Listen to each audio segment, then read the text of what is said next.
If you're having that tough conversation with authority, it's not necessarily, Mars energy has a lot of fire and a lot of like bravado. So there's not always a lot of listening. There's really a lot of action that wants to be taken. But Pluto is just like, no, I want to control the situation. I want to see how things are.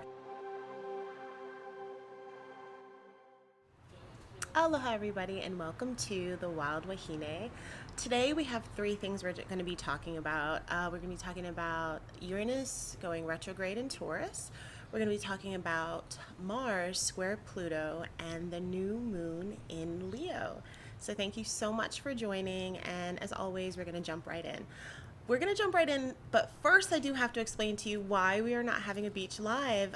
We had a bit of a spike in cases due to COVID, and so because of that, although we're allowed to go on the beach, we're actually not allowed to hang out on the beach, lay on the beach, record at the beach, or anything like that. So we're here in my condo on my lanai, and we have a little bit of a jungle a jungle theme instead of the beach theme. So this is gonna be happening for I think about like 3 more weeks. So unfortunately, no beach for that, but I'm gonna try to see if I can get down to the beach to maybe video some sunsets for you guys, so you can just take a look in my Instagram and my IG videos. I probably should have like a little sunset, because I've done a couple of like I guess meditations, like I don't know if it's really a meditation, but it's commentary on the sunset, which basically is like, oh my God, it's so beautiful.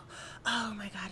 Oh, did you see that pink? That's literally what it is. Cause I'm just in awe of every single sunset that we have here. Always, like, we never get beauty fatigued, or at least I don't. Anyway, so let's just start off. We're going to jump right in, because another thing is, this is the second time I'm recording this video. Don't even ask. But that's okay. We're going to get to everything. Everybody who saw it live saw a completely different video. So this has just been a very interesting day, and I'm just going to go with that. And it's probably because, Uranus is going retrograde and everything is like a little topsy-turvy. But before I go into that, I actually want to talk about the square right now, the Mars-Pluto square. Unstoppable force meets immovable object, essentially, in a nutshell. So we have this square that actually we've been having since last week. We have it this week, and then we have it also into next week. I want to say until I think the 18th. I might be wrong about that, so I'll put that below when we will stop having this square. But essentially, we have these two energies, and both planets actually are ruled by Scorpio. One is the old rulership, which I want to say is Pluto, and I think Mars is kind of the newer, or Mars is the original ruler, and Pluto now is considered the ruler of Scorpio. So we have two different interesting energies happening with that, and mostly what we're dealing with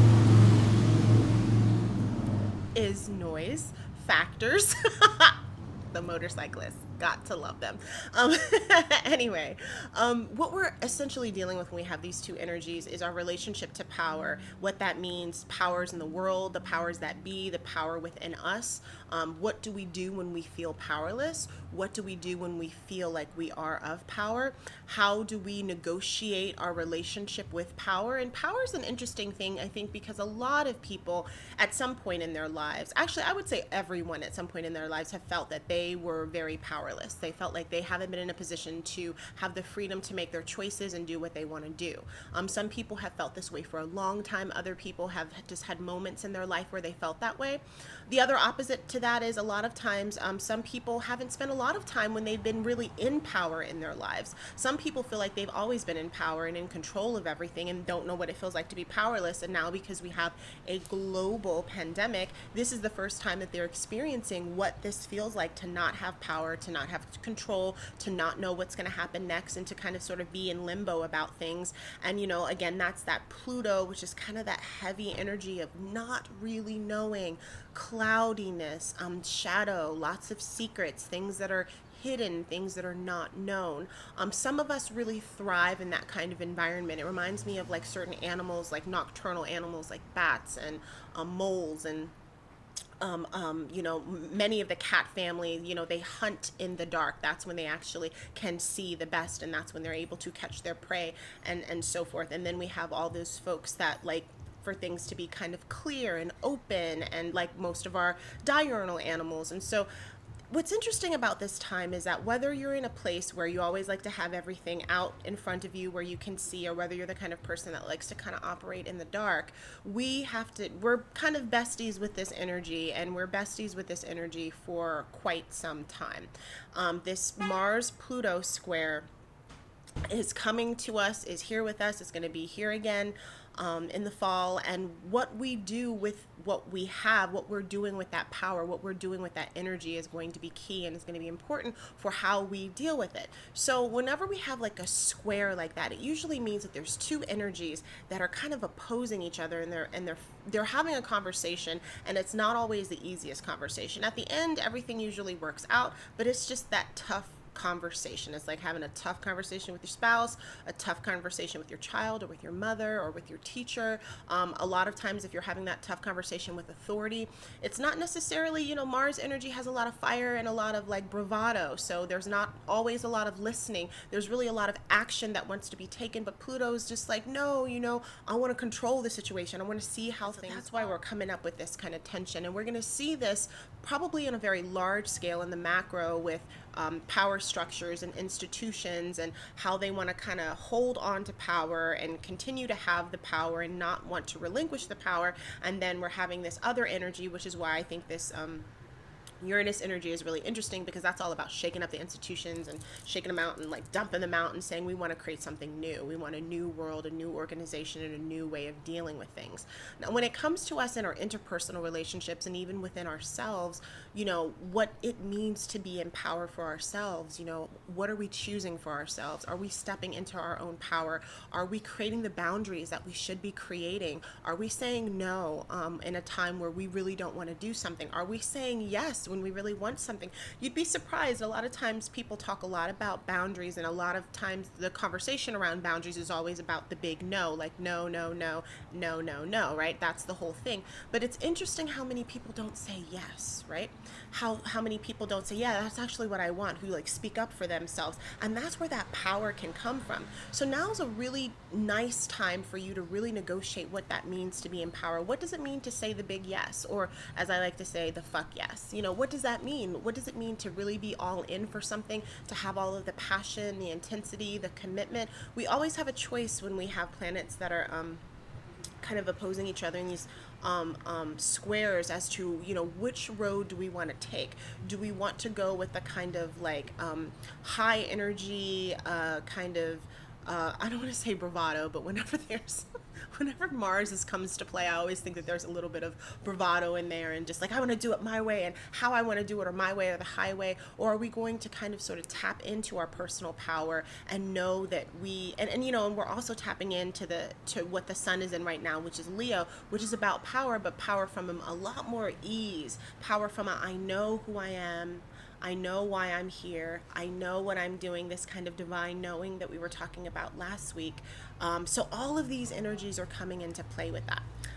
Check in the notes. So Pluto again just has to do a lot with like our wealth and money, has to do with managing money, loans and money that comes in, grants, or money that was given to us in forms of like an investment that we actually are making some money off of a dividend from, or it could be money that has to do with like family that's passed down. A lot of times Pluto, they say, represents, or at least has the energy for like other people's money, has to do with like crime and underworld. So I wouldn't be surprised if we don't hear, somewhere around that, there's organizations or situations that are set up that are doing things that are kind of, in secret. And we already know that a lot of those things happen. But if that comes to, I would say, to the light around now, especially since we're in Leo, wouldn't be surprised if some of those like kind of larger organizations or secret societies or things like that are starting to, like the inner workings and all of the things that they did, if that's starting to come to light. That would be interesting right now too.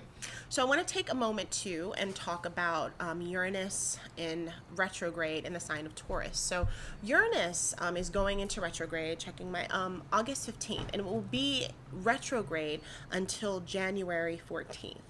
Uranus is in the sign of Taurus until 2026. So we are in Uranus in Taurus for 6 years, which is a really long time. That's a slow moving planet. So when we talk about Uranus energy, or the energy of that particular planet. We're talking about the rebel. We're talking about the disruptor. We're talking about energy that kind of is very, it shakes up things. It actually turns things upside down. Uranus is not necessarily considered a benefic or a malefic planet. Benefic meaning good planet, malefic meaning like a planet that doesn't necessarily always bring you what you want, doesn't always feel so good. It's kind of like in the middle. It can be either.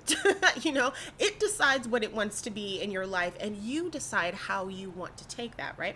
Sometimes we can be in a relationship or in some sort of situation, or especially since Uranus is in Taurus, it could be a relationship. Something has to do with home, a place we've always wanted to move and have a different experience or live somewhere else, and then suddenly our lease doesn't get renewed. That would be Uranus. It's like, oh, okay, well, that's not really, I wanted to move, but not right now because I wasn't ready, and I guess now I have to do that. So there's all these things that has to do with like shaking things up by the foundation. We'll start to also see that, I think, in the way, like on a macro scale, in the way that the government is run, because it's in Taurus, and Taurus has a lot to do with money and finances and all of that. We might see a new thing being implemented in terms of our relationship with money. Something that I'm a really huge fan of, which is UBI, which is Universal Basic Income. Just had to like little plug in there. Might be something that's coming to pass. A lot of people are talking about it because of the pandemic. You know, people need financial help. This was something that was talked about a lot during the presidential debates, and there's a lot of buzz, and it's like, you know, coming, it might come to fruition. The way that we taxes, other things that have to do with how we make money, technology and how we make money, making money in a different way. You know, if you lost your job and you're no longer able to do what you used to do, it might look different. You might have to move that brick and mortar business that you had to an online business. All about innovation, all about technology, all about doing things in a different way. And that, again, that's the macro scale. And the micro, when it has to do with like us and interpersonal relationships, it could mean communicating differently. It also, you know, Uranus is like the king or queen of Freudian slips. So if you're that kind of person that just blah, diarrhea of the mouth and says whatever you want to say, this is probably a time during retrograde where you want to think about what you want to say before you say it, because you would definitely be likely to say all of the things that are truly on your mind, but not necessarily said in the right way or the nicest way that could be said. So just think about what you're saying and how you're communicating with people, and also think about doing things a little differently, shaking things up, reorganizing, restructuring the way that you do things. You know, if you don't like a system and you don't like what it's done, you can go in and you could try to change the system, or you can say, fuck this system, I'm creating my own system, I'm doing my own thing. That is Uranus, and I think that's such an exciting energy, especially when we're under such heavy Saturnian retrograde energy right now, and Saturn's in Capricorn, wants to keep everything the way that it is and wants to keep the structure, and Uranus is going retrograde, giving a really big fuck you to Saturn. So we have all of these energies happening. Now, with all of that happening, we also have the new moon in Leo. I'm going to touch on a few things because I actually think I'm going to do a whole separate video on that. The new moon in Leo is on Tuesday, so I'm really excited about that. As you guys know, I'm a Leo, and I'm like always talking about Leos and Leo stuff. So like I said, that deserves its own video, but just an encouragement to in new moons, a lot of times what people like to do is they like to create something new or manifest something or start the manifestation of something. So you're starting that new project, you're starting on your family, you ask somebody, did they want to marry you? You propose to them, you're starting to plan to have a family, babies, Leo rules like family and children and things like that. So if you were thinking about having, getting pregnant or trying to get pregnant, really good time for that, new moon in Leo. Your creative projects, all you creatives that I love so much, all you actors and your writers and just everybody and anything that wants to kind of put something out in the world, birthing something, now is a great time to do it. The energy is really, really good for that. And like I said, I'll make a separate video on that, but that is coming up too. So we have some like heavier energy at the beginning of the week.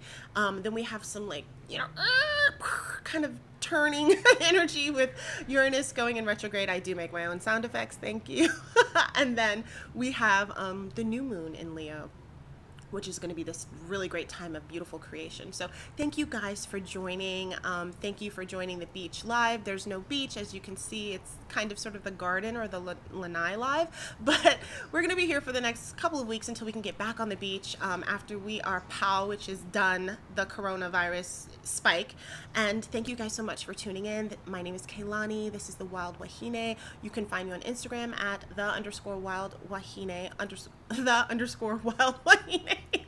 You can also find me on YouTube or Facebook at The Wild Wahine. If you guys have any questions or anything like that, or if you want to book a reading, you can go find me on Instagram, or you can email me, or you can DM me for all of that information. Thank you so much, and aloha.